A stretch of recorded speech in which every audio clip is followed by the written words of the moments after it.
ఆ రోజు irrigation minister Harish Rao గారు, చీఫ్ మినిస్టర్ కేసీఆర్ గారు వీళ్ళిద్దరిని ఊరేసిన, నేను అథారిటీగా చెప్తున్నా, వాళ్ళిద్దరిని ఈ జలాల విషయంలో చేసిన అన్యాయానికి హరీష్ రావు గారిని, కేసీఆర్ గారిని ఊరే తీసినా తప్పు లేదు.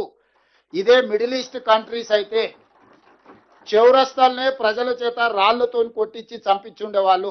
మనది ప్రజాస్వామిక దేశం కాబట్టి ప్రజాస్వామ్య బద్ధంగానే ఎవరినైనా శిక్షించాలి కాబట్టి కసబును కూడా మనము చాలా రోజులు జైల్లో పెట్టి బిర్యానీ పెట్టి విచారణ చేసి ఉరి తీయాల్సి వచ్చింది.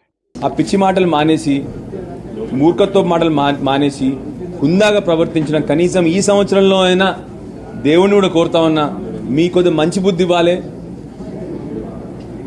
ఆ పాడు బుద్ధి పోవాలి, వక్రీకరించే బుద్ధి పోవాలి, మంచి బుద్ధి ఇవ్వాలని చెప్పి మళ్ళీ ఒకసారి దేవుణ్ణి కూడా కోరుతా ఉన్నాను.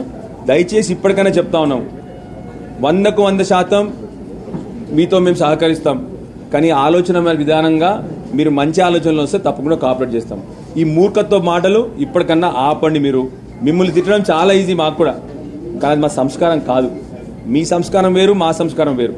ఇప్పటికన్నా మారండి, ఇప్పటికన్నా ప్రజల్ని మోసం చేయకండి, తెలంగాణ రాష్ట్రాన్ని వంచకండి అని చెప్పి ముఖ్యమంత్రి గారికి, అదేవిధంగా ఉత్తమ్ కుమార్ రెడ్డి గారికి మంచి అడ్వైజర్ని పెట్టుకోండి. మీరు సబ్జెక్ట్ అర్థం చేసుకోండి.